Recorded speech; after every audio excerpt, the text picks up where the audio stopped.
Assalamualaikum warahmatullahi wabarakatuh. Halo kawan-kawan. Oke, kali ini kita akan bahas lagi nih menuju Pilpres 2024. Sebab ada yang menarik kawan-kawan. Mesin partai politik saat ini sedang bergerak, itu para elit turun tangan mengawal Pak Anies kawan-kawan. Dan ini sudah semakin jelas karena Indo Strategis juga bilang bahwa dampingi Pak Anies di Jawa Tengah, mesin partai politik Koalisi Perubahan terus bergerak. Dan saya pikir dengan pergerakan-pergerakan dari Pak Anies, baik dari Pak Anies ataupun Caimin kawan-kawan dan timnya saat ini kita sudah bisa lihat bahwa kemenangan mereka sebenarnya ada dua langkah ke depan melampaui lawan-lawannya, itu melampaui Pak Ganjar, melampaui Pak Prabowo kawan-kawan. Terlebih lagi saat ini ada semacam kegalauan tersendiri, ada semacam tidak sekedar kegalauan juga tapi kebingungan dalam koalisi Pak Prabowo ataupun Pak Ganjar. Lagi-lagi yang pertama mengenai perebutan cawe-cawe Pak Jokowi itu. Kira-kira Pak Jokowi akan dukung siapa? Itu kan belum jelas juga hingga sejauh ini kan. Kadang dia kalau ke Ganjar ya dia mengatakan bahwa harus memenangkan Pak Ganjar. Ketika ke Pak Prabowo dia juga bilang ya harus memenangkan Pak Prabowo.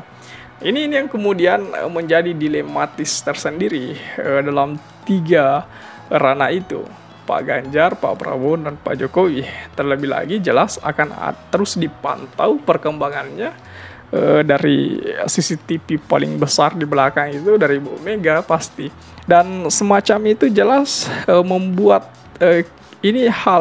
membuat politik ke depannya itu semakin menarik untuk kita baca. Kemudian dilema yang kedua atau kebingungan yang kedua, baik Pak Ganjar ataupun Pak Prabowo hingga sejauh ini belum mampu untuk menentukan pendamping mereka. Jelas mereka sejauh ini juga sebenarnya mencari tokoh dari kalangan Nahdlatul Ulama. Paling tidak bisa menggambarkan agamis lah, seperti itu saya pikir.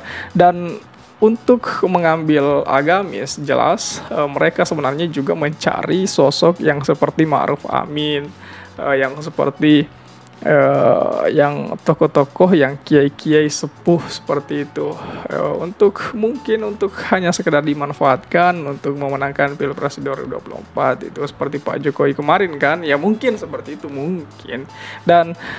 Dan semacam ini kemudian kita bisa lihat juga dengan kebingungan seperti itu, maka jelas sekali ada semacam gambaran kepada koalisi Pak Anies dan Caimin untuk memenangkan Pilpres 2024.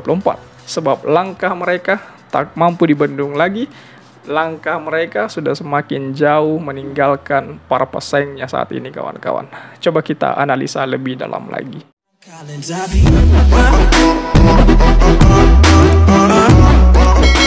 Perwakilan partai politik anggota Koalisi Perubahan tak pernah absen mendampingi Capres Anies Baswedan dalam safari politiknya ke berbagai daerah kawan-kawan. Wakil Ketua Umum Nasdem Pak Ahmad Ali, Ketua DPP Nasdem Sugeng Supartowo, Presiden Partai Kebangkitan Sejahtera, Keadilan Sejahtera, Pak Ahmad Saiku pernah mengawal Anies Baswedan.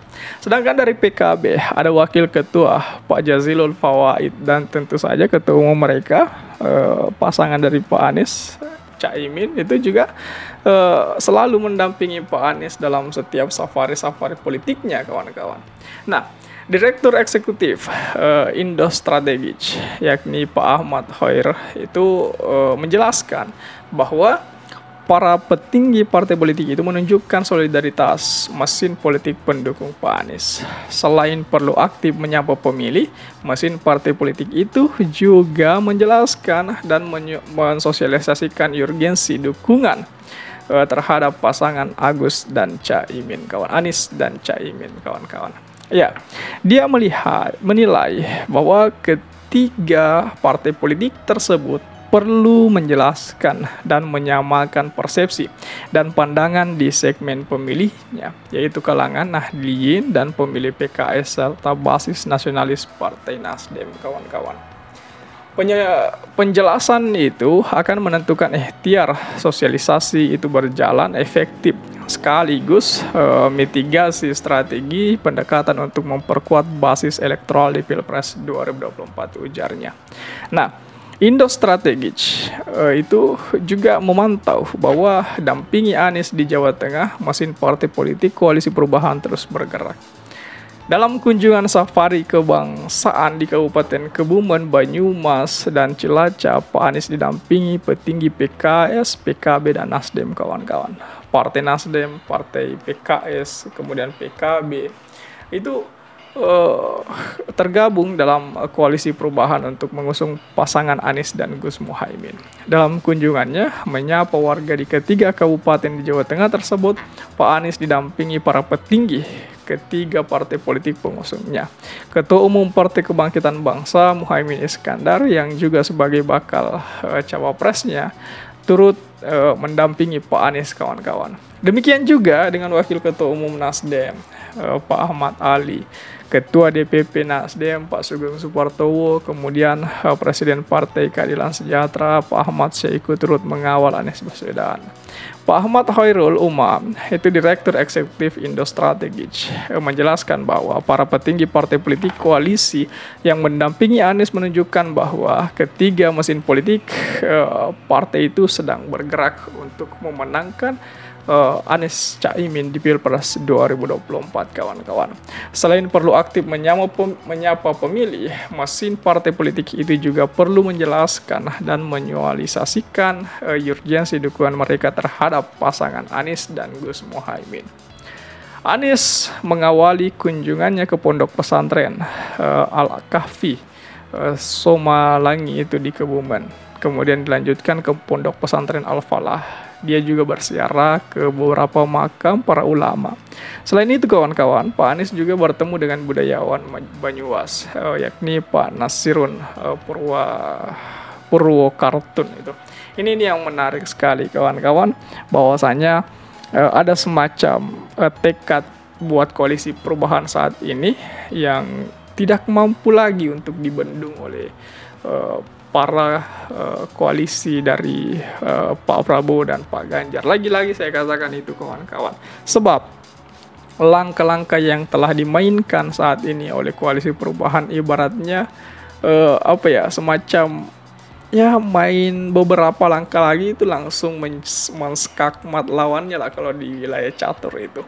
Dan saya pikir dengan demikian maka Koalisi Perubahan ini semakin nyata terlihat untuk memenangkan Pak Anies dan Gus Muhaimin di Pilpres 2024, kawan-kawan. Bagaimana tanggapan kawan-kawan ke depannya? Mampukah kemudian Pak Anies dan Caimin memenangkan Pilpres 2024 ataukah seperti apa? Coba tulis di kolom komentar. Oke, kawan-kawan, jadi saya pikir itu saja dulu. Terima kasih telah tiba di sini. Jangan lupa subscribe agar tidak ketinggalan pada video selanjutnya. Sekali lagi terima kasih dan wassalamualaikum warahmatullahi wabarakatuh.